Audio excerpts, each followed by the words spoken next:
But প্রত্যেকটা জিতা হারা, ভালো খেলা খারাপ খেলার সাথে অনেক কিছু জড়িত থাকে। অ্যান্ড জড়িত থাকে কি, ফর এক্সাম্পল আমি ক্রিকেট বোর্ডে কারা আমাদের পলিসি মেকার, কারা আমাদের ডিসিশন মেকার, কারা আমাদেরকে রিপ্রেজেন্ট করছে, কারা যে বোর্ড ডিরেক্টররা তাদের স্বপ্ন কি আমাদেরকে নিয়ে, তাদের ক্রিকেটিং আন্ডারস্ট্যান্ডিং কি আমাদেরকে নিয়ে, এগুলো প্রত্যেকটা জিনিস জড়িত থাকে বাংলাদেশ ভালো খেলা জিতা ভালো না খেলা সব কিছু নিয়ে।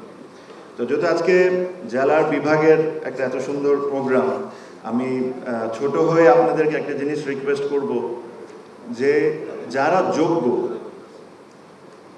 ক্রিকেট বোর্ডকে রিপ্রেজেন্ট করার জন্য, বা ওটা জেলার থেকে হোক বিভাগ থেকে হোক, এই জেলা বিভাগ থেকে কিন্তু ডিরেক্টর হচ্ছেন, এই জেলা বিভাগ থেকেই কিন্তু ওনারা পলিসি মেনটেন করতেছেন, বাট তারা যদি তাদের জেলা বিভাগের জন্য কাজই না করে তাহলে ওনাদের তো আমার মনে হয় কোনো প্রয়োজন নেই ওই ধরনের লোকরে ক্রিকেট বোর্ডে আসা। সো এটাই রিকোয়েস্ট করবো, আমি ছোট হয়ে সবাইকে রিকোয়েস্ট করব যে এমন মানুষকে চুজ করবেন আপনারা যারা যোগ্য। আর লাস্টলি আমি এই কথাটাই বলে শেষ করব যে যদি আসলেই আমাদের স্পোর্টসে কোনো কিছু ডিফারেন্স করতে হয় তাহলে আমাদের চিন্তায় ডিফারেন্স করতে হবে আর আমাদের ডিসিশন মেকিংয়ে ডিফারেন্স করতে হবে। Thank you so much.